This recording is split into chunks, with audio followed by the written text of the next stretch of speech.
يا مرحبا باسم فهد، يا هلا بالحاضرين،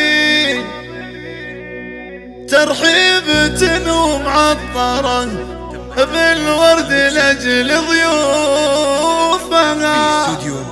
يا مرحبا بأحلى بيوت كنها ترتبين، اسم فهد بالقصيدة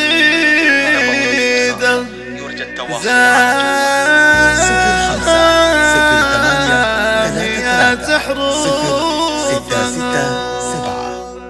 يا مرحبا بأحلى بيوت إنها ترتبين، باسم فهد بالقصيدة زاهية حروفها.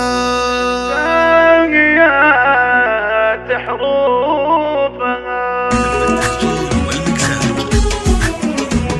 يا مرحبا باسم فهد، يا هلا بالحاضرين، ترحيبة ومعطرة بالورد لأجل ضيوفها. يا مرحبا بأحلى بيوت كأنها ترثمين، باسم فهد بالقصيد زاهية حروفها. أغلى القصيد مطوعة من شانها، في كل حب فيها الكرم من طبعها، ما حسبت مكروفها. ضيوفها تلقى القبال زين من طول سنين، تقلط على حسن القبال ولا نسوا معروفها. لرحبت ثم وقفت للجاي تشر باليمين، يغار منها اللي حضر لجل جمال وصفها. كل الجلوس اليوم شد قاموا لجلها واقفين، واللي طلعت على المنصة كل عين تشوفها. لعيونها صف على الساحة من يسار ويمين، كل الحضور ان الحماس يزيد صف كفوفها. اخت الشيوخ اللي على المقافي دايم ثابتين، انسعد بالفخر وتبعث صفوفها. وقفتهم مثل الجبال الراسيات، ولا تلن تقدم على الصعبات، ما ترجع بكل ظروفها. اهل الكرم واهل الشجاعة بالطلاقة محتمين، عادتهم كسب الجزال ولو